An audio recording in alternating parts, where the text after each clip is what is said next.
제2장 방어기제의 재해석 36. 속죄는 파괴적으로 사용될 수 없는 유일한 방어기제다.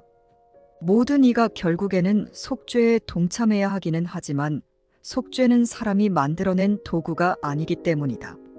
속죄 원리는 속죄 자체가 시작되기 훨씬 전부터 효력을 발하고 있었다. 그 원리는 사랑이었으며 속죄 자체는 사랑의 행위였다. 분리 이전에는 시공간 믿음이 존재하지 않았기에 행위가 필요하지 않았다. 속죄라는 방어기제와 속죄의 실현을 위한 필요 조건은 분리 이후에야 계획되었다. 37. 사람이 건설적으로든 파괴적으로든 사용하려고 선택할 수 있는 그 모든 방어기제는 사람을 구하기에는 충분하지 않다는 사실이 점점 더 명백해졌다. 따라서 사람에게는 너무나 뛰어나서 오용될 수 없는 방어기제가 필요하다는 결정이 내려졌다.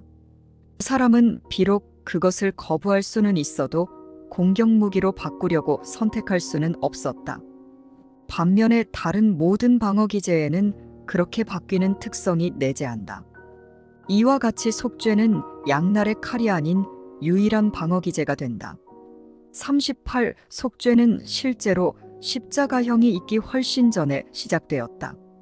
많은 영혼들이 분리된 자들을 위해 수고했지만 공격의 힘을 견디지 못해 철수해야 했다. 천사들도 왔지만 그들의 보호도 충분하지 않았다. 분리된 자들은 평화에 관심이 없었기 때문이다. 그들은 이미 자신의 마음을 분열시켰고 재통합보다는 더 심한 분열에 몰두했다. 그들이 자신의 마음에 도입한 여러 수준들은 서로 등지게 되었고 그들은 차이와 구분, 분열과 분산, 그 밖에 스스로 만들어낸 분열을 심화하는 것과 관련된 모든 개념을 확립했다. 39. 그들은 바른 마음 상태에 있지 않았기에 방어기제를 보호로부터 공격으로 돌려서 그야말로 제정신이 아니게 행동했다. 따라서 일단 사용된다면 오로지 치유를 위해서만 사용될 수 있는 절대로 분열될 수 없는 도구를 도입하는 것이 아주 중요했다. 속죄는 시공간 믿음에 대한 필요에 제한을 가하고 궁극적으로는 배움을 완성하기 위해 시공간 믿음 안에 내장되었다. 속죄는 정령 마지막 레슨이다. 배움 자체는 배움이 일어나는 교실과 마찬가지로 일시적이다. 이해의 변화가 더 이상 필요 없을 때 학습 능력은 아무런 가치도 없다. 영원히 창조적인 자들은 배울 것이 아무것도 없다. 창조적인 힘을 배움으로 향하게 하는 것은 분리 이후에야 필요했다. 분리 이후에는 변화된 행위가 필수적으로 되었기 때문이다. 40. 사람은 자신의 행위를 개선하는 법을 배울 수 있고 점점 더 나은 학습자가 되는 법도 배울 수 있다. 이것은 그들을 점점 더 오나들과 밀접하게 일치된 상태로 데려다 주지만 오나들 자체는 완벽한 창조물이며 완벽함은 정도의 문제가 아니다. 배움은 다른 단계들이 존재하는 동안에만 의미가 있다. 사람의 진화는 단지 그가 한 단계에서 다음 단계로 나아가는 과정일 뿐이다. 그는 걸음을 앞으로 내디딤으로써 이전의 실족을 교정한다. 이것은 시간의 관점으로는 사실상 이해할 수 없는 과정이다. 그는 앞으로 나아감에 따라 되돌아가기 때문이다. 41. 속죄는 사람이 앞으로 나아감에 따라 자신을 과거에서 자유롭게 풀어줄 수 있는 도구다. 속죄는 과거의 잘못을 무효화함으로써 돌아가는 길로 나아가지 못한 채 왔던 길을 계속 되밟을 필요가 없게 만들어준다. 이런 의미에서 속죄는 시간을 절약하지만 속죄에 기여하는 기적과 마찬가지로 시간을 폐지하지는 않는다. 속죄의 필요가 있는 한 시간의 필요도 있다. 그러나 완성된 계획으로서의 속죄는 시간과 독특한 관계가 있다. 속죄가 완성될 때까지 속죄의 다양한 국면이 시간 안에서 진행되겠지만 속죄 전체는 시간의 끝에 서 있다. 그 지점에는 돌아가는 다리가 세워져 있다. 42. 속죄는 곧 전적인 헌신이다. 너는 여전히 이것이 상실과 관련된다고 생각한다. 이것은 모든 분리된 자들이 어떤 식으로든 범하는 똑같은 실수다. 그들은 공격할 수 없는 방어 기제가 최선의 방어임을 믿지 못한다. 이것이 바로 온유한 자들이 땅을 물려받을 것이다. 라는 말이 뜻하는 것이다. 그들은 자신의 강함으로 인해 문자 그대로 땅을 넘겨받을 것이다. 양방향의 방어 기제는 태생적으로 약하다. 그것에는 날이 둘 달려서 아주 예기치 못하게 자아를 공격할 수 있기 때문이다. 이러한 경향은 기적에 의하지 않고서는 통제할 수 없다. 43. 기적은 속죄라는 방어 기제를 내면의 자아를 보호하는 대로 돌려주며, 그러면 내면의 자아는 점점 더 안전해져서 다른 이들을 보호하는 자연스러운 경향을 띠게 된다. 이 내면의 자아는 자신을 한 형제일 뿐만 아니라 한 아들로도 안다. 방어 기제가 붕괴될 때 두려움과 죄의식, 대개 불안과 우울 사이에서 갈팡질팡하는 현상이 동반되는 심각한 진압력 장애 기간이 온다는 것을 너는 안다. 이 수업은 방어 기제가 붕괴되는 것이 아니라 재해석된다는 면에서 다르다.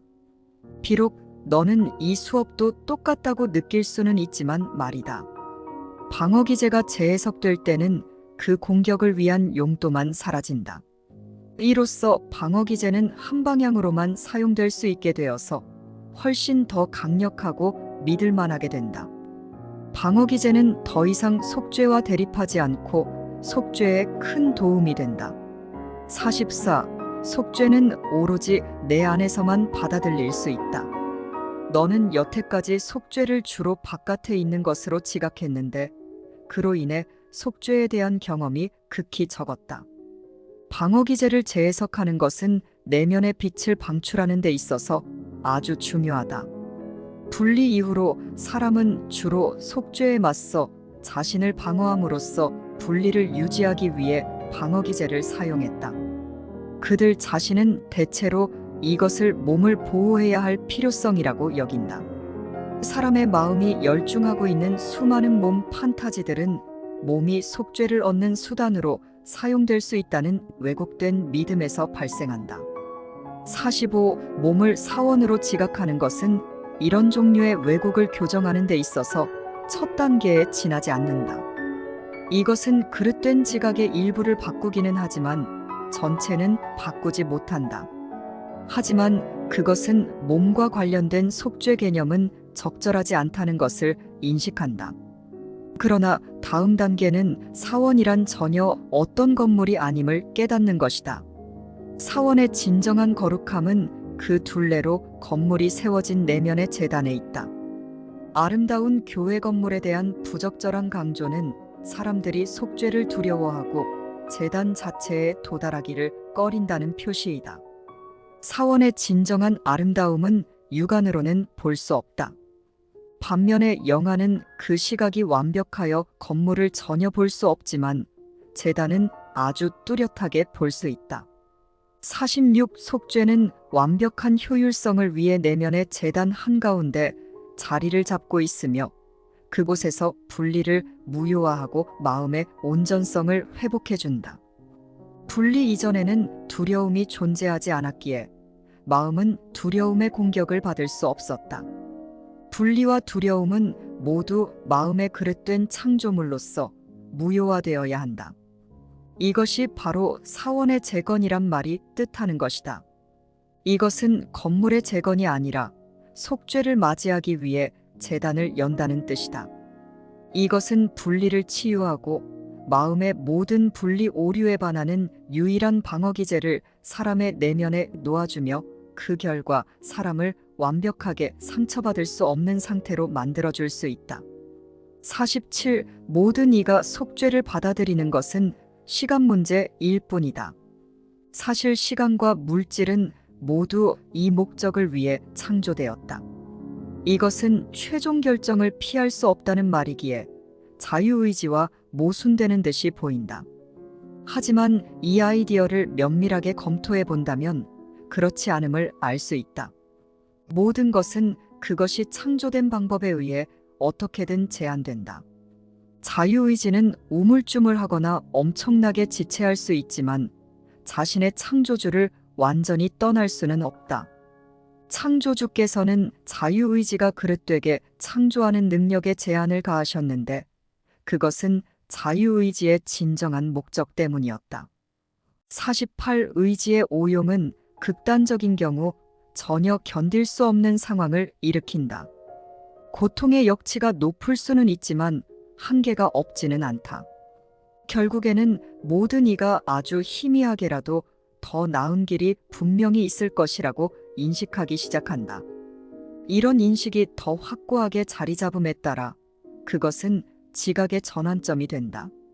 이것은 궁극적으로 영안을 다시 깨우고 동시에 육안에 대한 투자를 약화한다.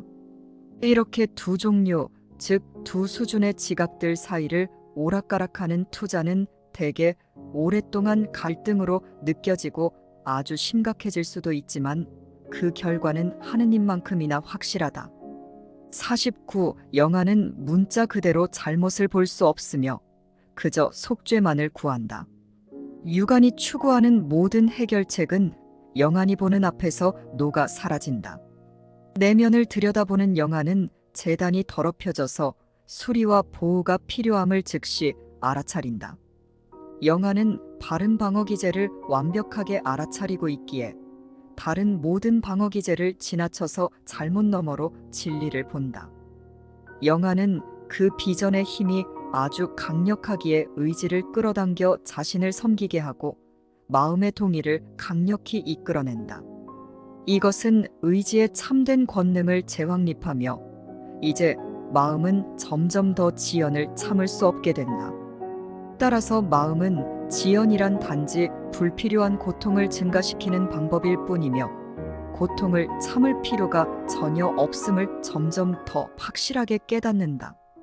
이에 따라 고통의 역치가 내려가면서 한때 아주 사소한 불편으로 여겼던 것에 점점 더 예민해지게 된다. 50. 하느님의 아이들은 완벽한 신뢰의 느낌에서 비롯되는 완벽한 편안함을 누릴 권리가 있다.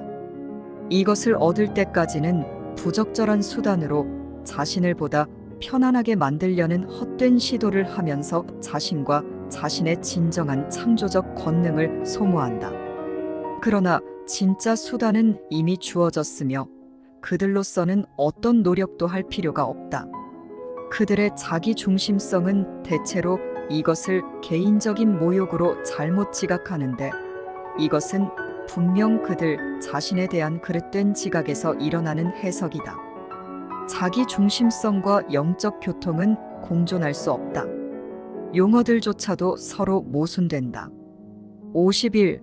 속죄는 하느님의 제단에 올릴 가치가 있는 유일한 선물이다. 그 이유는 그 제단 자체에 측량할 수 없는 가치 때문이다. 그 제단은 완벽하게 창조되었으며 완벽함을 받을 가치가 온전히 있다. 하느님은 당신의 영혼들 없이는 정녕 외로우시며 영혼들도 하느님 없이는 외롭다. 사람들은 세상을 분리를 치유하는 수단으로 지각하는 법을 배워야 한다. 속죄는 그들이 결국에는 성공할 것이라는 굳은 약속이다.